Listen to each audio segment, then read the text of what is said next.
Our final keynote address will be by Sadguru Sri Madhusudan Sai.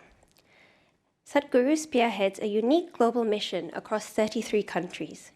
Since 2011, Sri Madhusudan Sai has established institutes of excellence in education, healthcare, nutrition, and spirituality across the world. Today, 6 specialty hospitals in India and 3 hospitals abroad are providing free healthcare. 37 educational institutions across 27 campuses, a university in South India, and 3 institutions abroad are providing value-based education to over 6,000 girls and boys. A morning nutrition program nourishes over 500,000 school-going children every single day in India and across 5 countries. And all these services are offered absolutely free of cost. 11 centers for human development in 11 countries have also been established to work towards the welfare and well-being of all as one global family. Under Sadhguru's leadership, thousands of lives are being positively impacted. May I please invite Sadhguru Sri Madhusudan Sai on stage.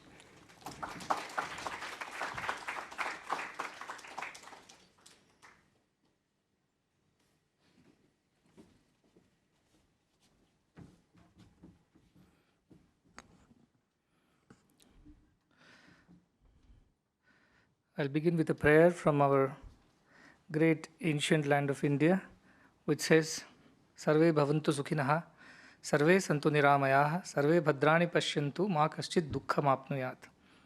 It's very simple. It means, let everybody be happy. May all be healthy. May all see only good and auspicious everywhere. May no one have any sorrow. Let there be peace. Today I'm very honored to be here amidst all of us here, and very honored to have you as a guest of honor, Madam Rahayu, and Professor Tumi, Dr. Kuna. We have Dr. Sriram and many other speakers. Some of them I've met before in India too, and some of them I'm meeting for the first time.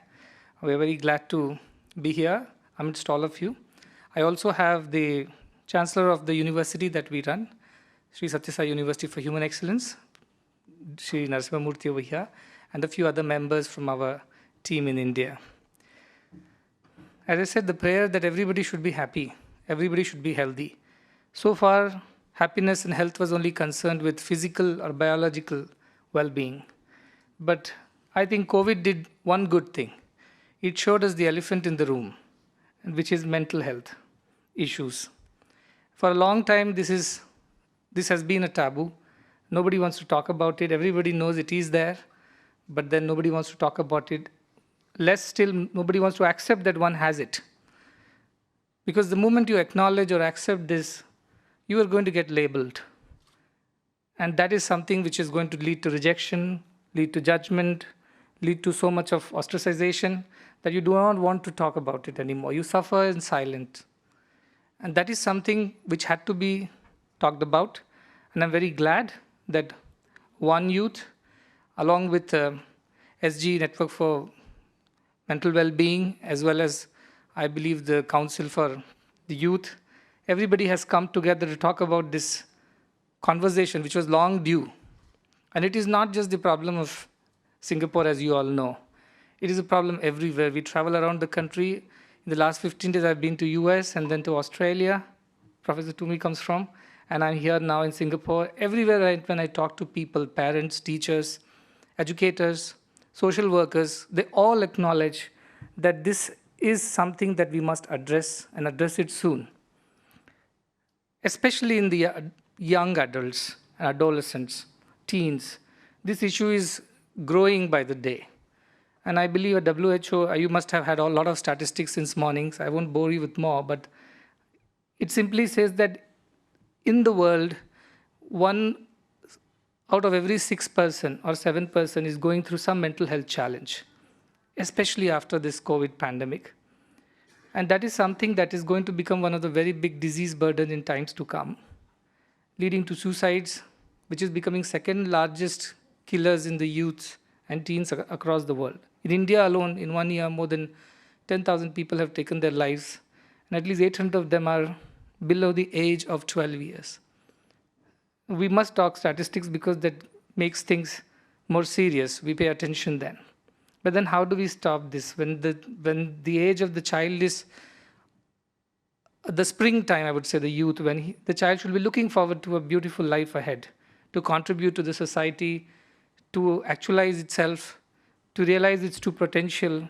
And that is the time when most of the children are getting into depression, anxiety, and wanting to even go to the extent of taking their lives.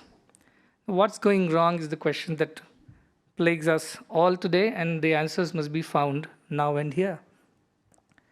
I have carefully analyzed, because we run schools where there are children who come from very poor backgrounds. Many of them do not have food, even 2 meals a day.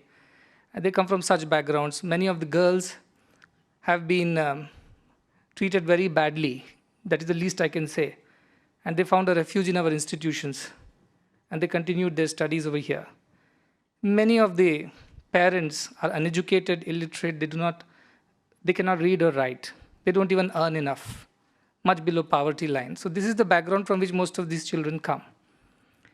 And when I seen them all, I realized one thing, that they changed a lot after joining the institutions that we are running. And why did it happen? Many of them have told that before they joined here, they had no hope, they had no purpose, they had no vision, and they felt rejected because they were not rich enough to pay for the education, so they wouldn't be accepted in the mainstream schools. Many of them did not have clothes, good clothes to wear to go to schools, so they'll be rejected by their own friends in the community.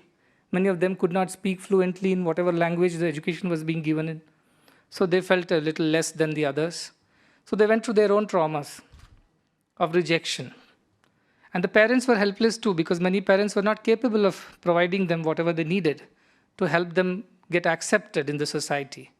And this led to tremendous amount of mental stress and trauma for many of them. But all that changed after they came here. And why it changed is because they felt love, compassion, kindness, and more than anything else, acceptance. They were accepted into a system where they were allowed to be what they were. I remember 10 years ago when we started the first school in somewhere very remote, rural, poorer areas of the country. And there were only 30 students in the class. And one of them was doing very badly in studies as well as sports. He was like a total failure, the black sheep. And naturally was getting bullied and rejected by the class. So when I saw his face, he was very, very sad. You could see it. You know, children are very clear. Their expressions are spontaneous. They don't lie. They haven't learned to lie like us, to pretend to be happy. So he was just what he was. So I asked him what happened to him. He said, I got such poor marks. Teachers don't like me anymore.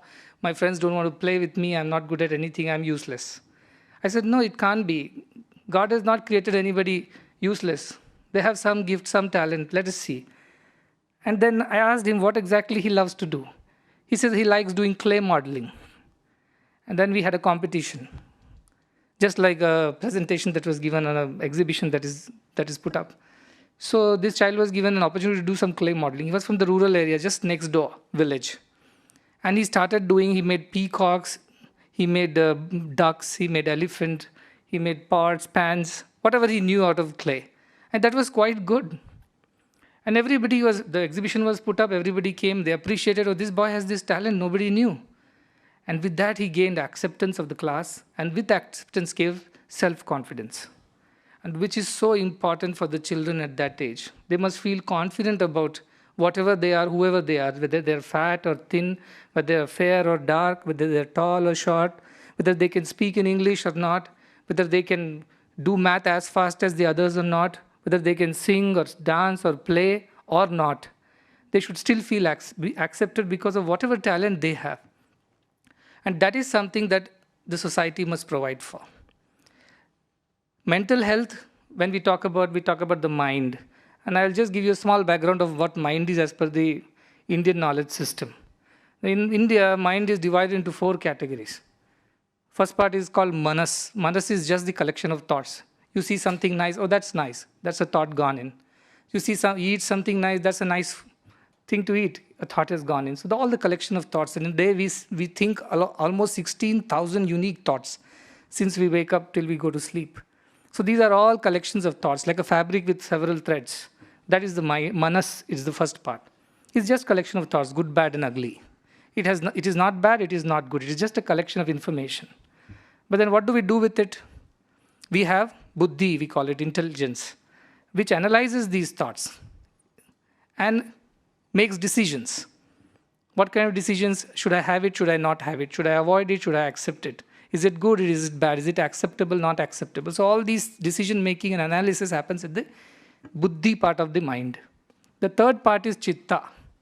Chitta is the collection of all the impressions, the experiences that one has had since one was a child. And so whenever we want to react to something new or something next, we always compare it with our memories or experiences that we have already in store in our subconscious mind. And accordingly, we behave or respond to situations. And the last part and the most important part, which I want to draw everybody's attention to, is the ahankara, which is the identity. I identify myself as somebody who has some talents, who belongs to some family, a community, who has certain capabilities. So this is the identity that one child has. And everybody has an identity. If I ask you to define yourselves, out of 10 things that you are, what you are, you would prioritize and say, I am so-and-so. Today when I stand here, my identity is a representative from India who runs a university and is going to talk about the mental health issue. That is my identity based on the situations that I'm in. If I'm in a spiritual gathering, I would be called as somebody else. We all have our identities which are defined by the circumstances, the society that we live in. A positive identity creation is so important for the young children. And that requires positive environment. And positive environment is provided by positive family structures. With the modernization of societies, more and more nuclear families, single parents, divorced parents, and there are, as I said, sometimes there are no parents, orphans after COVID. This structure of family is completely getting destroyed. And that's why there is no identity for the child. How to identify oneself with what? What to identify oneself? When he's very small, he can identify, I'm the son of so-and-so. But when he grows up, he'll tell, I am going to such and such school. His identification becomes the schooling that he's doing. After some time, the talents or abilities becomes his identity. So this identity is something that is so crucial for everyone's existence, ahamkara, which we call. And if the child is not able to identify itself with something positive, something unique, something special, the child feels worthless, useless, unaccepted. And that's when all the depression and anxiety sets in. And we have set such high standards for identity of our children. Everything has been monetized. All talents have to be monetized. All gifts have to be monetized. If you do anything that is not going to lead you to make money in life, it's rejected by the parents itself, by the society and community.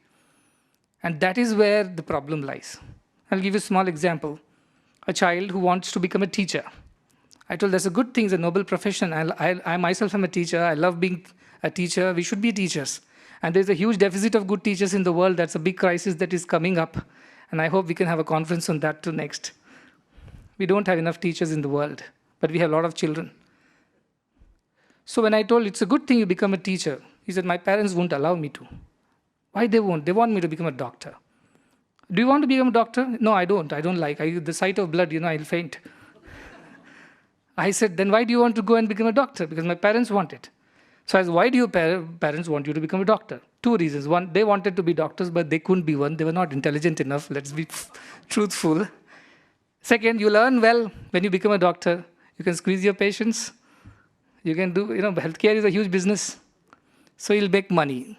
So I told him, okay, tell your parents that if you become a teacher, you are going to earn this much money every month. And ask them what they want you to become now. And he said, now my parents are okay with me becoming a teacher. Now what does that mean? It was not about what child wanted to do. It was about what parents wanted the child to do, and not even the reason because they were not becoming doctors, because the child would not earn enough. See, we have to leave this old generational mindset, the framework behind now. I understand the previous generation came from very difficult times after the World War. They built a new nation. There was poverty, deprivation. There was not enough food, clothing, shelter, jobs. So they came from a different era. Let us not superimpose that idea on the next generation, that you also ought to do that. In Maslow's hierarchy, as we all know, the physiological security needs, these are taken care of most of the children, except a few who might be coming from very underprivileged backgrounds. But for them, the bigger needs are more important. Esteem needs, belongingness needs, and most important, self-actualization needs. Esteem, whatever they do, they should feel respected for that. howsoever little it might be. They should feel they belong somewhere. They should not be rejected because they are not the same as the neighbor's child, scoring the same ranks. I had a problem. My mother came and complained. Her child was not doing well, and I asked why. What happened? Why you're upset? The student was handling the mother. Mother was upset because the child got only 94% marks. And I asked, that is good. I never got 94% in my whole life. She said, no, but last time he got 96%. So your school is not doing well. I told, please show her the office where she can take a TC, transfer certificate and go out. Because we don't want such parents and children. Look at the pressure on the child, 2%, and the child is being put down in front of so many. It's so unfair to that child. So this is where we are going wrong as a family, as a society. Family, because we don't have parents who understand these values of acceptance. They don't have time for the children. One of the parents came and told me, I have to work, my wife have to work, we need 2 salaries to run the family. It's so expensive to raise a child, to put them through education system. And that's why we work so hard. And we have a maid, of course, to look after. We have outsourced parenting to a nanny. And for her, we have to pay. So we work so hard. What's wrong in it? I said, but the child needs you, not your money, not your comforts. They said, but we are doing good for the child. This is for the child's sake that we work so hard. Then I told him, good, do that. You have put him in the best international school. You're paying huge money for it, paying to the nanny, paying to everybody, tutors and everybody. When you grow old, he's going to put you in a nice old age retirement home and he'll pay for it and never come and visit you. And when you ask why you didn't do that, he's going to say the same exact reason. I'm working so hard day and night to pay for your retirement home comforts. Do you want a future like that for yourself? Then do this to your child. Children need parents. They need parents' attention. They need parents' involvement. They need parents' time. That is the solution to most of the mental trauma and health issues. To identify the potential, the gifts of the child, to provide an environment not superimposed with our own ideas of what the child should be, but what child is born to be, the purpose, the identity, and allow the child to grow in that way. He will blossom. I'm sure we will have a better poet in the society and not a bad doctor then. We'll have a better teacher in the society and not a bad engineer. We'll have a better philosopher and not a bad leader. We will have everybody who is better at doing what they're doing. And that's how society will not remain mediocre anymore. There'll be excellence in the society because everybody is doing what exactly they're born to do. Whether he makes the same money or not, that should become secondary. And for me, this equation that money is equal to success must change now. Parents have to be taught, tutored, mentored to understand that money is equal to success is no more the equation for this age, not in 21st century. It shouldn't be so. Let us not put our children through the tremendous pressure that we are putting them through, peer pressure, performance pressure, perish or perform. This can't be the way. Their passions should be encouraged, and that is where I come from. Their identity has to be secured, protected. And the responsibilities of the family in the first place, and the whole world is a family. We are a global village. It is said it takes a village to raise a child. Now it takes a global village to raise a child because we are so connected. We are so influenced by each other's culture. So this is the idea, what we are doing it in India. And we also came up with a program for those who would like to associate and understand how we do it. There's a program we created Institute of Human Values, which is under the university. It's a certification program. Anybody can take it. It's free, as always. There are programs on parenting. There are programs on teaching. There are programs on volunteerism, on healthcare, compassionate healthcare. There are multiple aspects. These are all curated by people from around the world, so that it incorporates examples, value systems, cultures of many countries. So it helps everybody to kind of feel associated with it, engaged with it. So these are programs many people are doing. Anybody who wants to go to the website and check it out, they can do so. It's an online program, online tests, online certification also. And if it helps you in any which ways, I'll be very, very glad. But I'm so happy today to know that this conversation is happening. Thanks to Madam for encouraging this. And I hope every country recognizes this and takes necessary steps to encourage this conversation.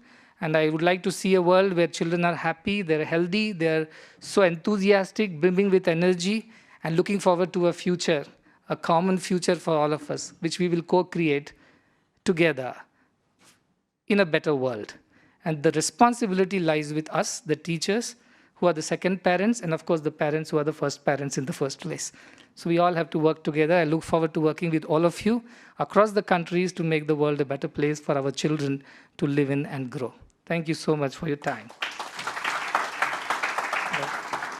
Have any questions? Yes, Sadhguru sir. Just one quick question. How do we know when to allow kids to be and do what they want while positively motivating them to stretch to their limits, but without affecting their mental health? I'll give you a small tip on parenting. I'm not a parent though, but I can definitely give from the experience that I've had with other parents. I tell, raise your children in this way. Divide their first 18 years in 3 phases. 6 years, 6 years, and 6 years. The first 6 years, children don't know what they're doing. They're just carefree. They don't understand right from wrong. So let them do what they want. Ignore.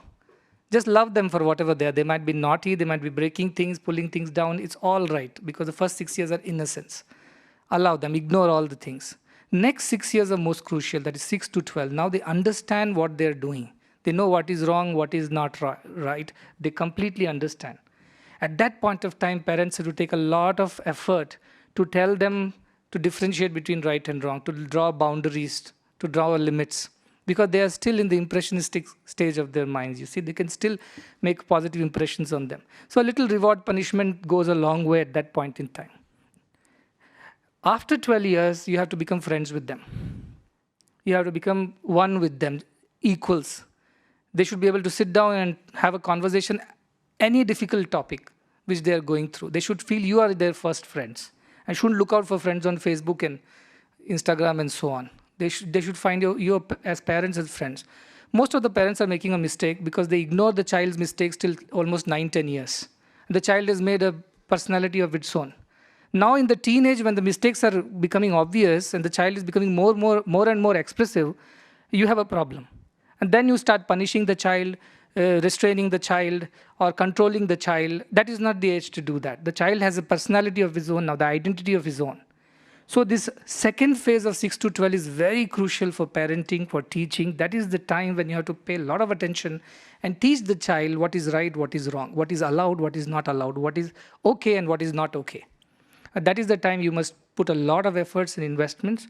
And after that, as he goes into a teenage, I think we should just become friends with our children. That is what we do in our schools. And sometimes when you become too friendly, that is also a difficult thing. So you also know in friendship how far and not further. But then it really helps. They will not look for fake friends on Facebook. And that is what most of them, one girl was telling that, she created an account, fake account on Facebook to like her own posts and feel validated and accepted. Now this is where things are going. And that's where we need our parents to spend more time. Come on, earn a little less, it's okay. But you will earn your child's love, which is far more precious, and that is what will be with you when you're growing old. You won't grow in loneliness. You won't grow lonely. You'll have your children and grandchildren all playing and singing around you. And that is a happier life. I hope my daughter brings me for coffee when I'm in my 60s. Depends on what you do with her now. Thank you. Yeah. Anything else? In fact, I must tell you once, I'll close. Her daughter is a very active child, a slightly hyperactive actually. So they got worried, and the teacher in the school got them worried even further, said, no, she has to go through one psychiatric something. I got so upset. So that is her nature. She's a bundle of energy. You can't control her. She's so young, let it be. But she's not like the other children. So they got so worried. So I actually gave them a good mouthful for doing that to her. See, at young age, she's okay. Suppose she was 14 or 15 and you had done this to her, and her friends had found out about it. She would not be able to live. She would feel so rejected and so, branded. And that is why we should be very careful of where we are doing or what we are doing with our children. They are precious. They are the assets. They belong to the whole world, not just to you. So that is your responsibility. Thank you so much once again. And I'll be happy to learn the outcomes of this conference and try to implement it in our institutions. And if we make some positive, productive results out of it, we will share with you again. Looking forward to meeting you all. Thank you very much.